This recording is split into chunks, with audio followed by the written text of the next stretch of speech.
stage and I built it from the concrete, still rising like the sun. Get off that stage! You don't belong here! No! What are you doing? Hands down! Let's go! You won't chill! He was singing with a smile. Not the forced kind, no clenched jaw, no get-through-it energy. The real kind. The kind that happens when the beat drops exactly where your heart expects it, when the crowd's hands rise like a single wave, and for a few minutes you forget rent, bills, bad news, and the constant low-grade pressure of being watched. The mic was warm in his palm, stage lights turned sweat into glitter. Someone near the front shouted his name like it was a prayer. And then, one step from the edge of the crowd, an older man pushed forward. No warning. No argument, just a sudden, violent swing that snapped the moment in half. The rapper's smile vanished mid-lyric, replaced by pure shock as he stumbled backward, the microphone squealing against the speaker, the beat collapsing into chaos. Phones shot into the air, people screamed, security surged, and in the noise, in that tiny freeze frame where the whole room tried to understand what it had just seen, the attacker yelled something sharp and ugly, something that made it clear this wasn't about music. It was about who he believed deserved to be on that stage. This is the story of a local young black rapper whose performance turned into a nightmare in front of a live audience. How a racist stranger tried to turn him into a headline for all the wrong reasons. And how, months later, a courtroom would translate that single act of hatred into a $1.5 million verdict. Not because money fixes trauma, but because, for once, the consequences didn't land on the person who was targeted. They landed on the person who swung. Before the attack, before the court filings and the news clips, and the endless replay of slow-motion footage, he was just a kid with a notebook full of lines. His name was Jalen Munro, but almost nobody called him that anymore. On flyers and Spotify playlists and the homemade stickers slapped onto lampposts, he was J Mellow, 22 years old, lean frame, a voice that could cut through a room without sounding like he was trying, and a style that felt less like aggression and more like confession. Bars about long bus rides, his mom's double shifts, the friend who never came home, the way success can feel like a door that opens and still doesn't let you breathe. He wasn't famous, not yet, but he was known. In his part of town, known meant something. It meant the barber played your track without you asking. It meant the local DJ nodded when you walked in. It meant a college kid once stopped him at a gas station just to say, "That verse you dropped last month, that got me through it." Jalen didn't have a record deal. He had a day job. He stocked shelves at a warehouse from early morning until his hands felt like cardboard. He wrote lyrics on his breaks, tapping rhythms against a vending machine, mumbling hooks under his breath like prayers. And at night, he performed anywhere that would let him. Tiny bars, community events, open mics, pop-up stages at street festivals. He chased that feeling, crowd energy, the moment a song stops being yours and becomes everyone's. That's why he agreed to perform at a small showcase on a Friday night in late summer. A modest venue, a packed room, a mixed crowd, local acts on the lineup, and Jalen, third set, right before the headliner.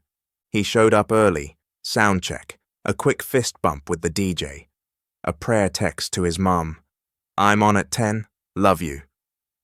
Then he waited backstage while the room filled, listening to the bass thump through the walls.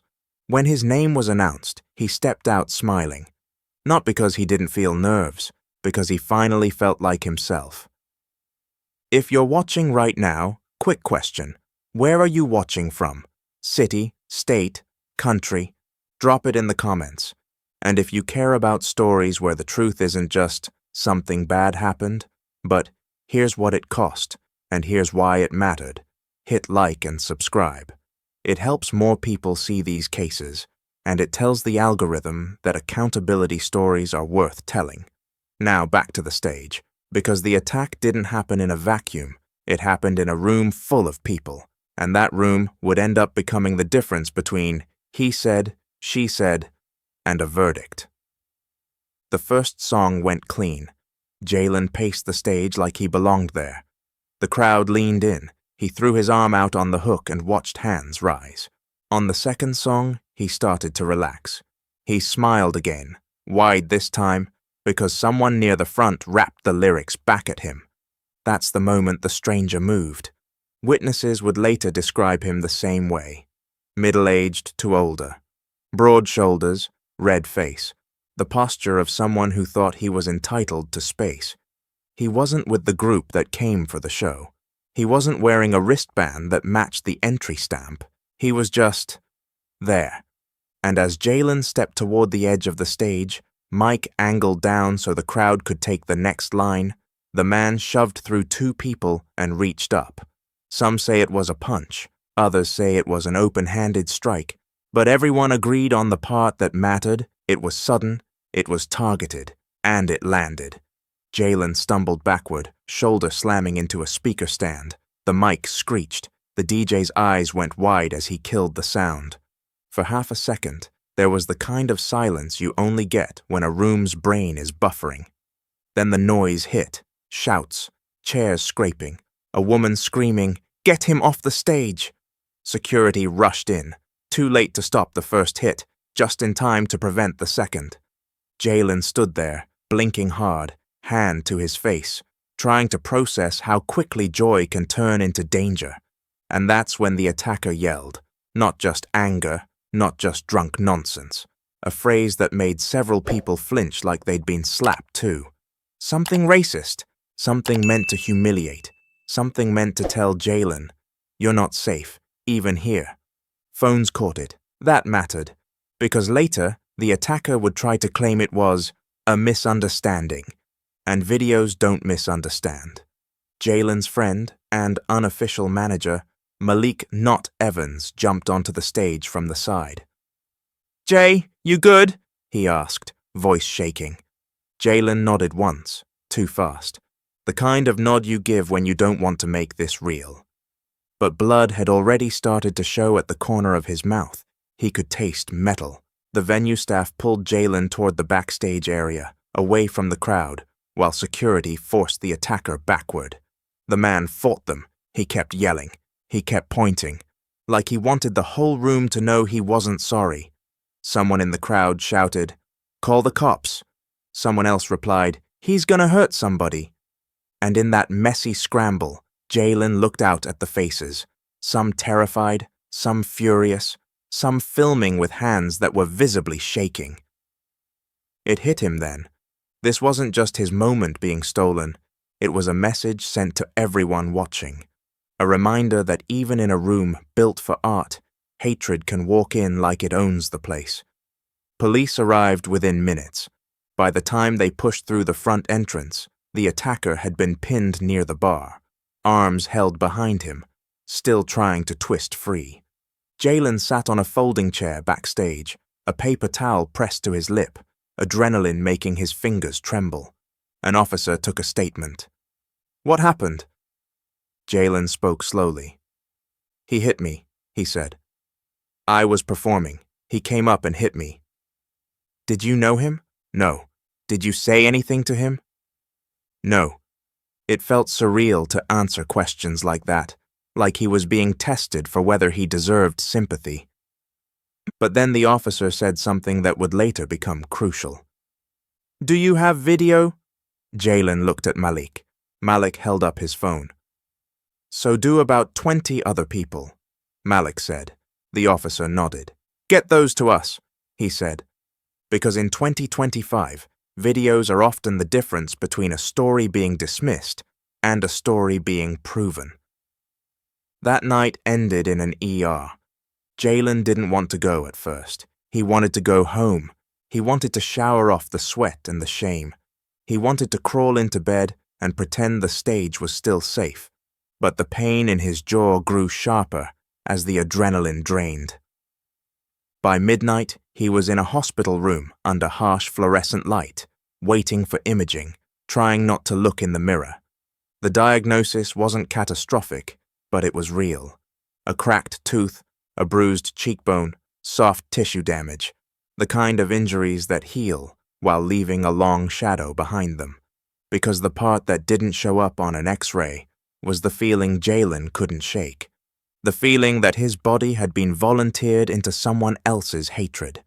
And the next morning, when he opened his phone, the video was everywhere.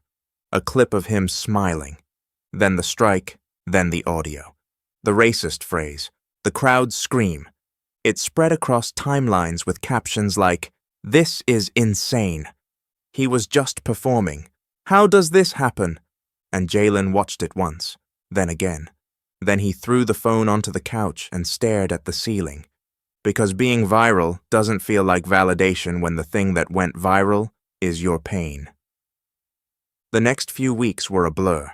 The attacker was charged: assault, disorderly conduct, and depending on jurisdiction, potentially a hate crime enhancement. But criminal cases move in their own slow, grinding rhythm, and Jalen's life didn't pause while paperwork crawled. He still had bills, still had his day job, still had music. Except now, every time he thought about stepping onto a stage, his stomach tightened. The first time he tried to rehearse, he flinched when someone moved too fast near him.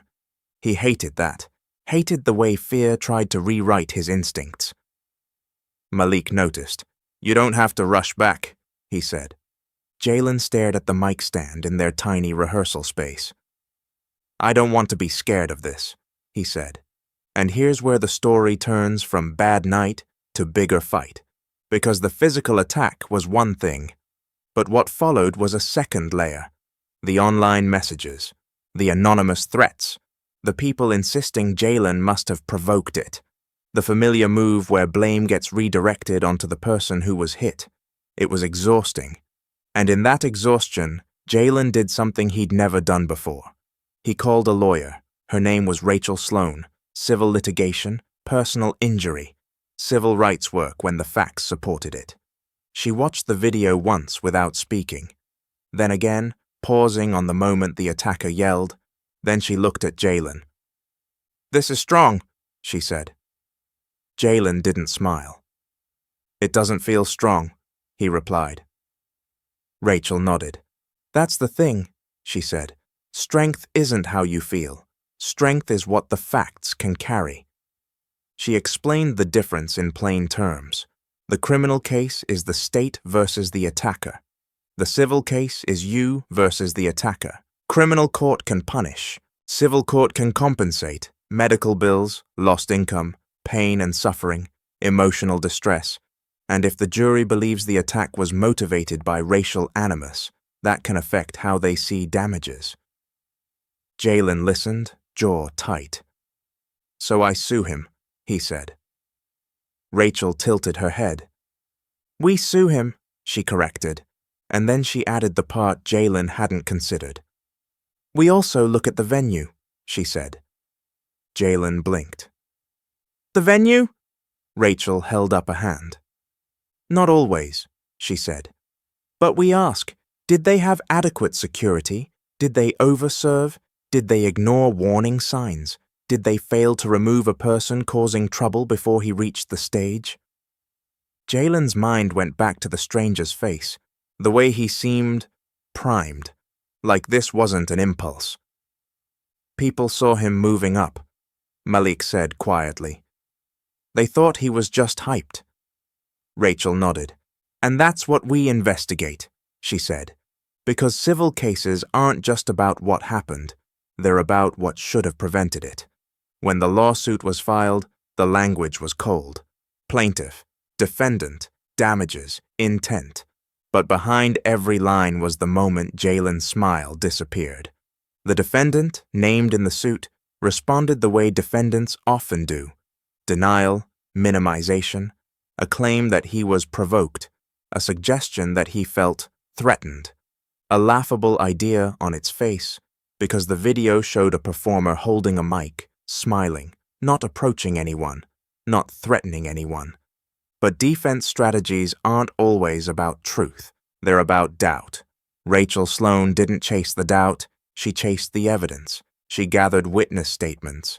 She subpoenaed venue security logs. She obtained 911 call records from the night. She pulled surveillance footage from different angles. She built a timeline so tight it could hold the story still. And then discovery started.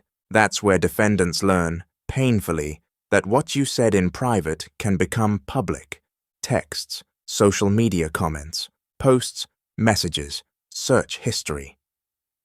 In one thread, the attacker had posted something days before the show, complaining about those people and that kind of music in his town. Rachel read it and circled it. That, she said, tapping the printout, is motive. Jalen stared at the words. He didn't feel triumph, he felt nausea, because seeing hatred written down is different than sensing it. It removes the last place it can hide. Here's the question I want you to sit with for a moment. If you were Jalen, would you settle quietly and move on? Or would you drag the whole thing into the light, knowing it means months of depositions, lawyers, strangers dissecting the worst night of your life? Because that's the trade. Justice has a cost. And too often, the people who pay it are the people who didn't do anything wrong. Jalen chose the light. He showed up. He sat for deposition. He answered questions about his childhood, his music, his finances, his emotions. Questions that sometimes felt less like information and more like punishment. But every time he started to shut down, he remembered his mother. She was the one who'd worked 2 jobs to buy him his first recording software. She was the one who told him, "Don't let anyone make you smaller." So he kept going. When the case approached trial, the defense finally understood what they were up against. They had video. They had witnesses. They had the racist outburst captured on multiple phones. They had the defendant's own online words. And now they had something else, a community. Because people who had been in that room didn't forget what they saw. They didn't forget the way the attacker tried to make a stage into a border. They didn't forget how quickly music turned into danger. So they showed up. Some volunteered to testify. Some posted about it. Some sent Jalen messages saying, "Keep going."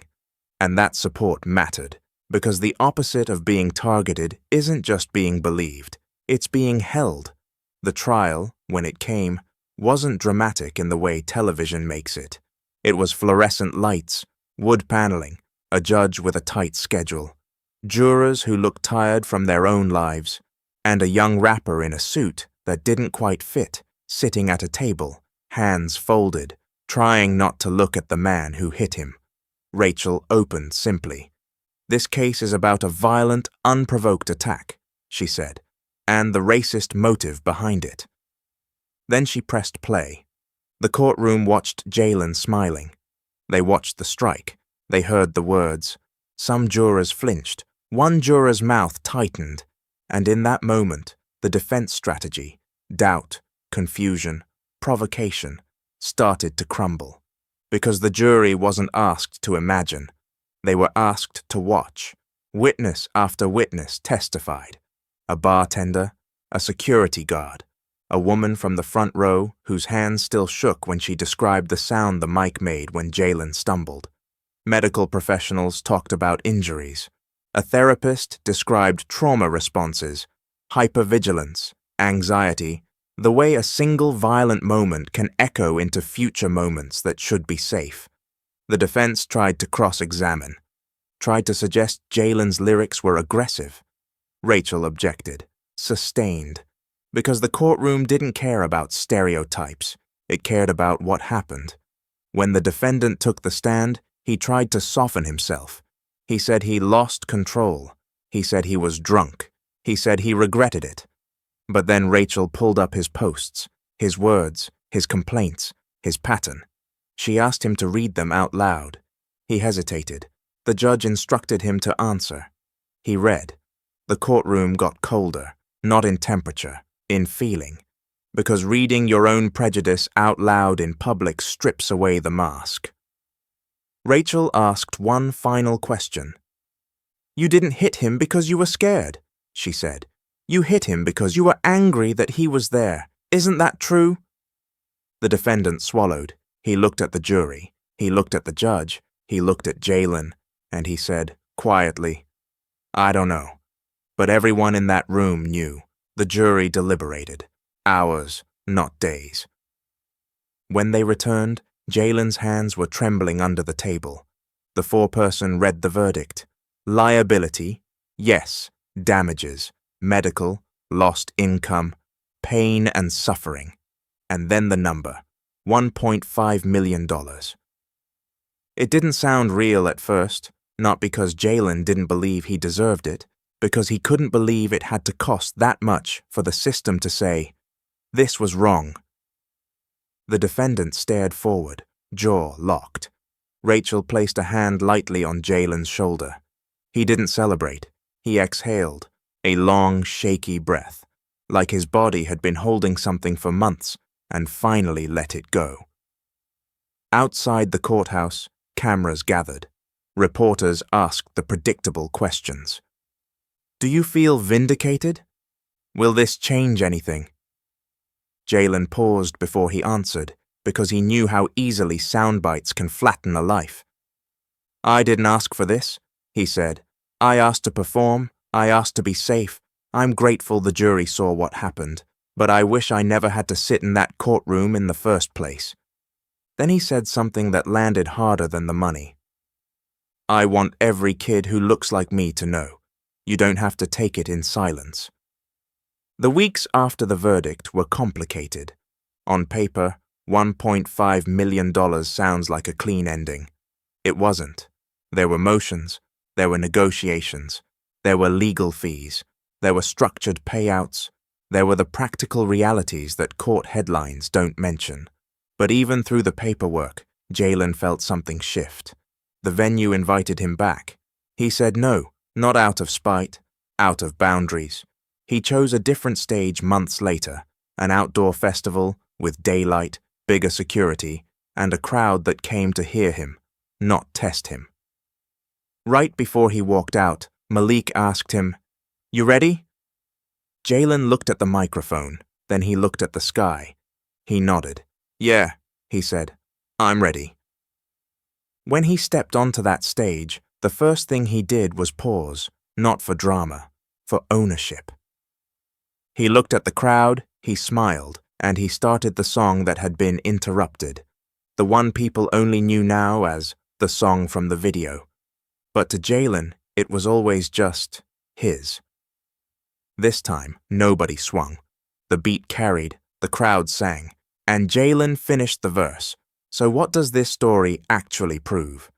Not that money fixes hate, not that courts magically cure trauma. It proves something smaller and sharper, that consequences matter.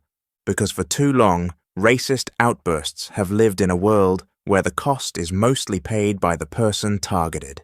They're the one who loses peace. They're the one who loses safety. They're the one who second-guesses every room. And the person who did the harm? They go home. They justify. They minimize. They tell themselves a story where they're the victim. In this case, the story didn't end that way. A jury watched a young black man smiling on a stage. They watched a stranger decide that smile was unacceptable.